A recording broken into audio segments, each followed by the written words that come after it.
ॐ अथ श्री अन्नपूर्णा स्तोत्रम्। नित्यानन्दकरी वराभयकरी सौन्दर्यरत्नाकरी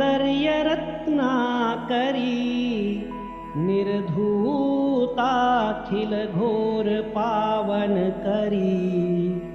प्रत्यक्ष माहेश्वरी प्रालेयाचलवंश पावन करी काशीपुराधीश्वरी भिक्षां देहि कृपावलंबन करी मातान्नपूर्णेश्वरी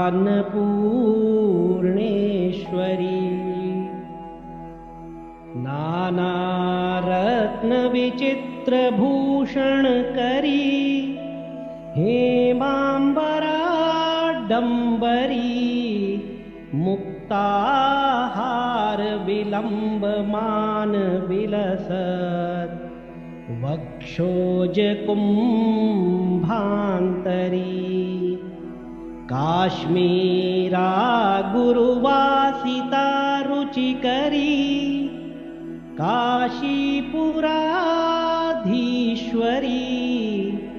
भिक्षां देहि कृपावलंबन करी मातान्नपूर्णेश्वरी योगानन्दकरी रिपुक्षयकरी धर्मार्थनिष्ठाकरी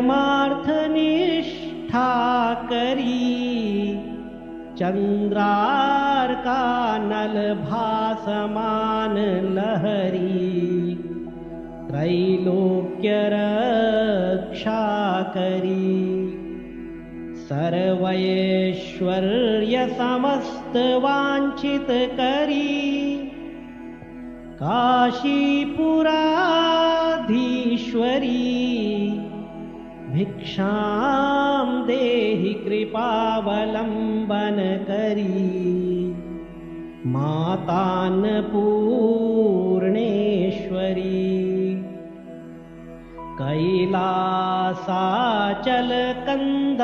कैलासाचलकन्दरालयकरी गौरी उमा शंकरी कौमारी निगमार्थ गोचर करी ओंकार बीजाक्षरी मोक्ष द्वार कपाट पाटन करी काशीपुराधीश्वरी भिक्षां देहि कृपावलंबन करी मातान्नपूर्णेश्वरी दृश्यादृश्य विभूतिवाहन करी ब्रह्मांड भांडोदरी लीला नाटक सूत्र भेदन करी विज्ञान दीपांकुरी श्री विश्वेश मनः प्रसादन करी काशीपुराधीश्वरी भिक्षां देहि कृपावलंबन करी मातान्नपूर्णेश्वरी उर्वी सर्वजनेश्वरी भगवती मातान्नपूर्णेश्वरी वेणी नील समान कुंतलधरी नित्यान्नदानेश्वरी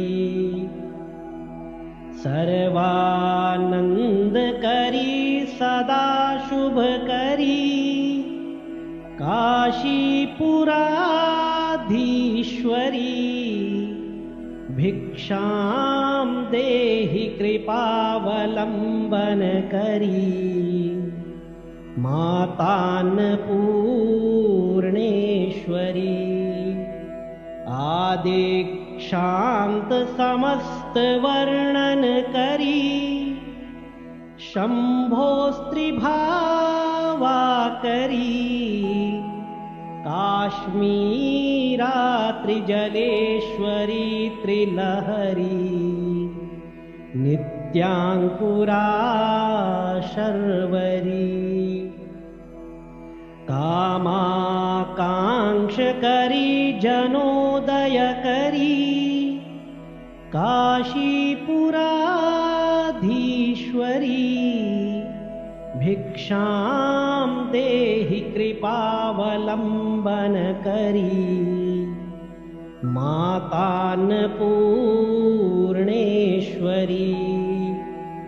देवी सर्वविचित्ररत्नरचिता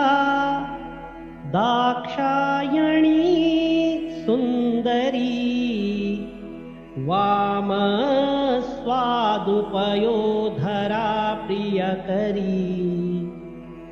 सौभाग्यमाहेश्वरी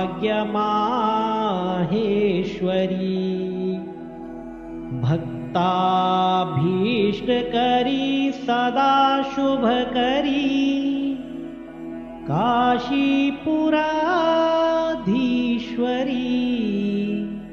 भिक्षां देहि कृपावलम्बनकरी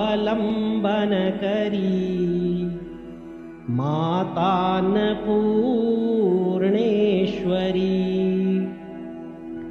चन्द्रार्कानलकोटिकोटिसदृशा चन्द्रांशुबिम्बाधरी चन्द्रार्काग्निसमानकुण्डलहरी चन्द्रार्कवर्णेश्वरी माला पुस्तकपाशाङ्कुशधरी काशीपुराधीश्वरी भिक्षां देहि कृपावलम्बनकरी मातान्नपूर्णेश्वरी क्षत्रत्राणकरी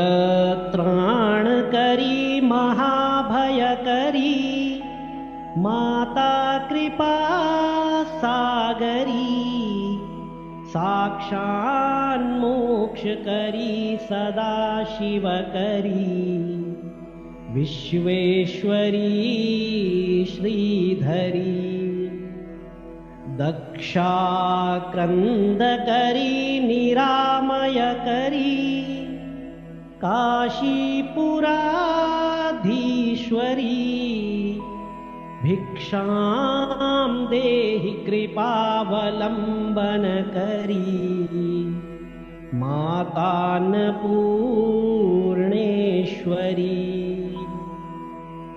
अन्नपूर्णे सदा पूर्णे शङ्करप्राणवल्लभे ज्ञानवैराग्यसिद्ध्यर्थं भिक्षां देहि च पार्वती माता च पार्वती देवी पिता देवो महेश्वरः बान्धवा शिवभक्ताश्च स्वदेशो भुवनत्रयम् सर्वमङ्गलमाङ्गल्ये शिवे सर्वार्थसाधिके शरण्ये त्र्यम्बके गौरि नारायणि नमोऽस्तुते। इति श्री अन्नपूर्णास्तोत्रं समाप्तम्।